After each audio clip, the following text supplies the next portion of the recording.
My comeback and this video were made possible by RSH E-Sport Company. You can read more about it in the description below. What's up guys, it's me Janne here, back again for another video, and in today's video I will finally do the promised second episode or the follow-up episode of the esports driving versus simulator driving. So in the initial video I drove Ford Escort Mark II in Mitterbach, and first I drove it with 900 degrees and H-pattern gearbox and had the clutch force to be used as well.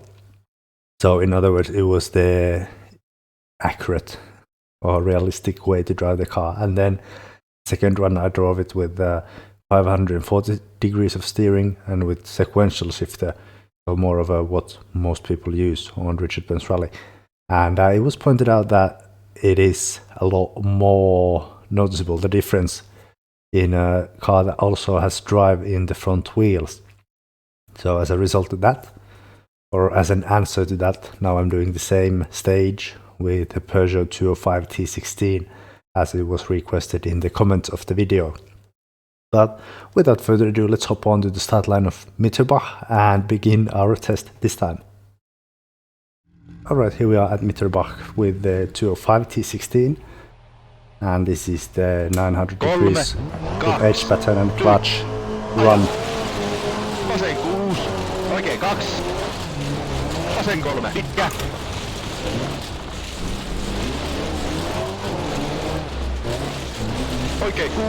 The car feels very weird. It's super understeery on brakes, and then on throttle it is quite rotation prone. So it's kind of like driving a rear-wheel drive car, but yet there's still some traction in the front as well. It's so unique to drive this. It's very different from most of the four-wheel drive cars that I drive.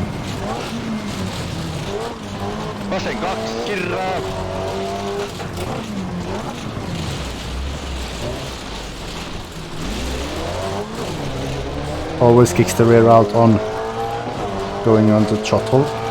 Just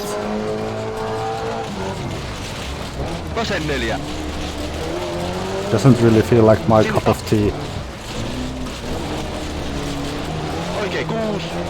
But maybe it could be controlled with a better shift of weight or weight transfer to the rear under acceleration.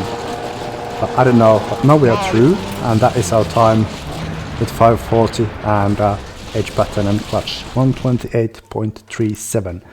And now let's do the same with 540 degrees of steering and sequential shifter. And here we are for the 540 degree steering rotation run with the sequential shifter, that is.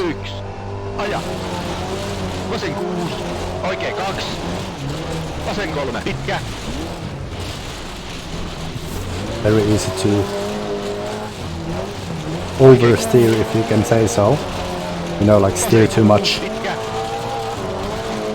At least it feels that way.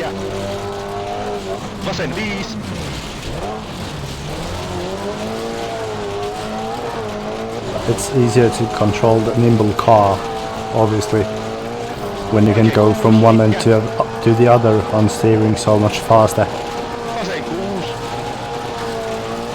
You can keep it more in the ballpark where you want it in terms of car rotation during corner.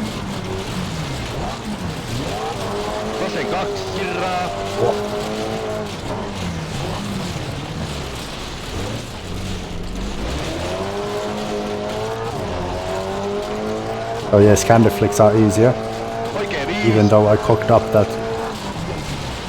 junction quite majorly.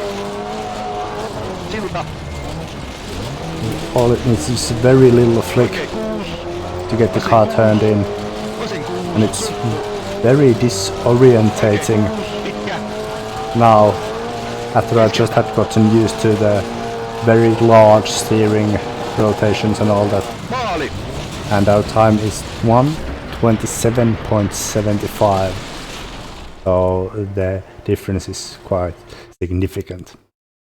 Alright, and there we have the runs. The 540 degrees steering rotation esports run was faster with a time of 1:27.75, but the 900 degree edge pattern and clutch run was very good as well, and that time was 1:28.37. So that means there's 0.6 of a second between 540 degree run and the 900 degree run, meaning that actually on the four-wheel drive the gap was smaller than on the rear-wheel drive. There it was like 0.7 or 0.8, if I remember correctly. But I felt like I was struggling a lot more with this car on the 540 degrees. I couldn't get such a clean run as I could on the Escort, so maybe it's just me being a shit driver and not being able to react quick enough for all the rapid movements of the 205 T16. But maybe with a bit of adaptation to the car and the small steering angle and all that, maybe I could be a bit faster even with the 205 T16. But yeah, that is all for now. Thank you guys ever so much for watching, and I'll see you again on Monday, I guess, with another episode of Maximum Attack Mondays. Thank you so much for watching. I'll see you again. Bye.